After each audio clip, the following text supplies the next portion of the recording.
estas primeras semanas del 2020, data muy preocupante puesto que el año pasado solo se llegaron a reportar 2.287 casos en el mismo periodo de tiempo. Esto fue recopilado según la Fundación EO, One Health en enfermedades infecciosas, medicina tropical y del viajero. Según el Ministerio de Salud, en el Boletín Epidemiológico del 2018, en el caso de dengue, en Perú aumentaron los casos de brotes y defunción en el rango del 2013 al 2017, siendo el mayor número de casos en 2017 por el fenómeno del niño costero. En esta imagen podemos observar las distintas regiones y departamentos con mayor incidencia, siendo el 88.9% de los casos en ese año notificados en los departamentos de Madre de Dios, Tumbes, Loreto, Ucayali, Ayacucho, Amazonas y Piura. El Zika todo es más preocupante puesto que puede conllevar a múltiples alteraciones neurológicas en el adulto, como el síndrome de Guillain-Barré, mellitus u otros, pero a su vez está asociado a malformaciones congénitas, siendo la más característica la microcefalia y otras que se detallan en la tabla número 3. Bueno, luego de todos estos ejemplos y la estadística, realizaremos la siguiente entrevista para conocer un poco más sobre las enfermedades metaxénicas, las causas, las consecuencias y las recomendaciones que haríamos acerca del caso. Soy médico infectólogo, mi nombre es Víctor Alberto Laguna Torres, especialista en enfermedades infecciosas y tropicales. Actualmente trabajo en el Instituto Nacional de Salud como médico de un área de enfermedades tropicales, y antes he sido durante 2 años el coordinador nacional de la estrategia de control de enfermedades transmitidas por vectores. Bienvenido, doctor. Según lo investigado, las enfermedades vectoriales originadas por el agua más comunes a nivel nacional son el dengue, la malaria, la fiebre amarilla, el Zika y la chikungunya. Y por lo que sabemos, dichas enfermedades son causadas por vectores que transmiten virus, parásitos y bacterias, las cuales cumplen gran parte de su ciclo de vida en el agua.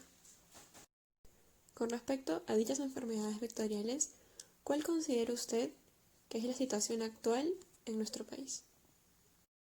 ¿Cuál es la situación en el país? En este momento, las enfermedades transmitidas por vectores empiezan a descender porque ellas están relacionadas a la presencia de calor. En Perú, en Lima, en la costa peruana, en el mes de mayo empieza a descender la temperatura. Nuestro verano es usualmente entre diciembre y marzo. Ahí es cuando aumentan las enfermedades transmitidas por vectores. En la selva también empieza a disminuir la temperatura en estos meses, empieza a descender la cantidad de casos. Sin embargo, hay otra enfermedad que podría estar relacionada con ellas, la malaria. Comienza en el área de selva después del periodo de lluvias, cuando el vector empieza a crecer. Este es otro vector. El vector de la malaria es diferente, es otro mosquito al vector del dengue. Y el vector de la fiebre amarilla es el mismo que el vector del dengue, pero la fiebre amarilla tiene una gran ventaja con respecto al dengue y a la malaria. Existe vacuna contra la fiebre amarilla y entonces nosotros deberíamos poder decir que no hay más fiebre amarilla porque existe vacuna.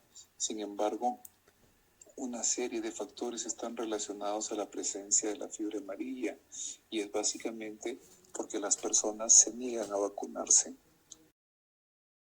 Gracias, doctor. Con respecto a estas enfermedades, ¿cuál es el mecanismo de acción por el cual una persona llega a infectarse? El mecanismo de infección es peculiar. Resulta que la hembra coloca sus huevos en agua estancada y limpia, tan limpia como el agua que recolecta una cisterna, y la dejan para utilizarla diariamente personas que viven en arenales o en desiertos. El vector por sí solo no produce ningún problema. Entonces, para que la enfermedad, el mecanismo por el cual se transmite la enfermedad, tiene que haber dos factores.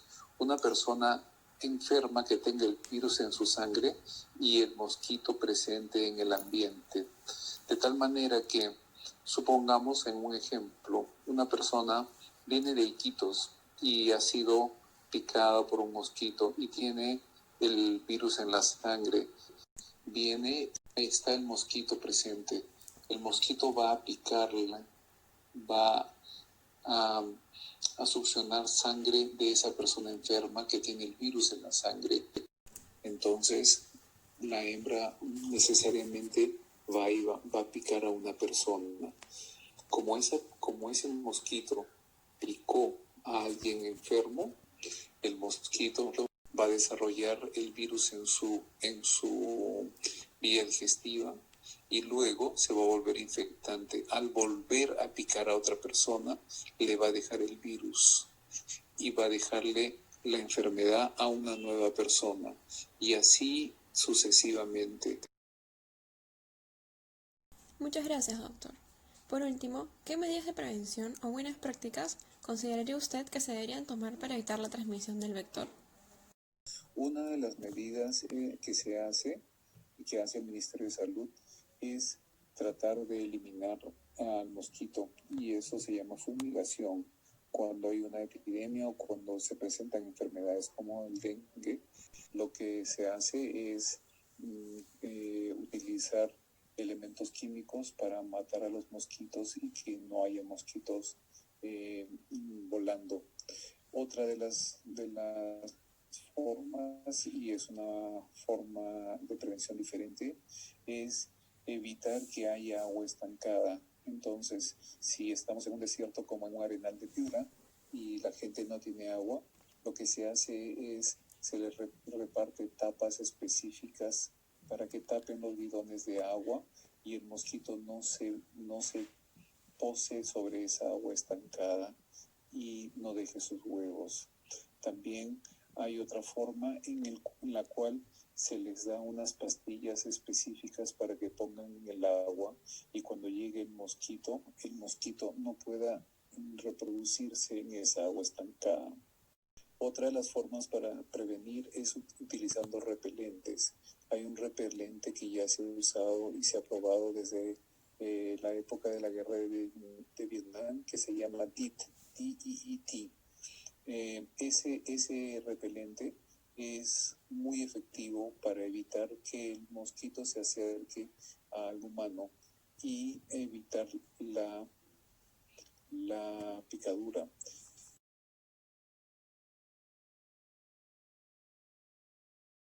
Buenas tardes, chicos. Mi nombre es Bexabe Valderrama Rosales.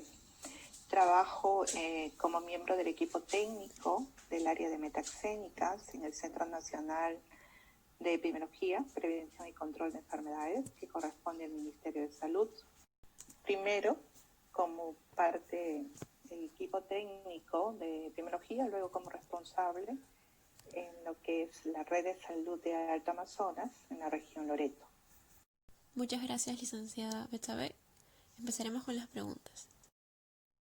¿Cuál considera que es la situación y gravedad actual de estas enfermedades a nivel nacional, sabiendo que hoy en día gran parte de la atención sanitaria está siendo priorizada para los casos de COVID-19, donde en muchos casos hay colapso de los hospitales? Ahora en la actualidad, si bien es cierto, tenemos ya el problema de la pandemia, ¿no? COVID-19, esto no deja de desmerecer cuál ha sido la situación de este grupo grande de enfermedades. Y voy a dedicarme específicamente a un problema que lo tenemos y que constituye un gran problema de salud pública, como es el dengue, ¿no? Como ustedes saben, el dengue no solamente es un problema de salud pública para nuestro país, sino a nivel mundial. El año 2019 hemos tenido más de 3 millones de casos en todo lo que corresponde a la región de las Américas. Durante el 2019, el Perú notificó casi 15.296 casos y tuvimos alrededor de 37 defunciones. En lo que va de este año, pese a que, como tú bien has mencionado, tenemos este problema de la pandemia, llevamos más de 25.900 casos y ya tenemos cerca de 36 defunciones. Sin embargo, por ejemplo, en Loreto la malaria siempre ha abarcado el porcentaje del 90%. Ahora, con este problema, muchos de nuestros establecimientos de salud de primer nivel no han estado notificando los casos tal como se venía haciendo en forma regular, porque los establecimientos se han estado abocando a atender los problemas de COVID. Entonces, en esta parte de lo que viene a ser la parte de control vectorial, es que se está trabajando en forma conjunta. De acuerdo al cuadro clínico que tenga, va a tener que recibir su atención en los establecimientos de salud. ¿Qué se debería hacer en el caso de familias de pobreza y pobreza extrema? Un punto que hay que trabajar muchísimo es la educación sanitaria con ellos. Lo otro punto, y sobre todo, por ejemplo, en el aspecto de la malaria, lo que se tiene que trabajar es el ordenamiento del medio, ¿no? Comenzar a librar todas esas malezas, hierbas que se tenga alrededor de una localidad. Trabajar mucho con nuestras autoridades municipales y locales. ¿Por qué? Porque tenemos que trabajar en lo que viene a ser, por ejemplo, el mejoramiento del saneamiento básico de una localidad. La gente justamente tiene necesidad de poder almacenar el agua porque no lo tienen las 24 horas del día. Comprendo. Bueno, esto sería todo por nuestro lado. Le agradecemos mucho su participación en esta entrevista.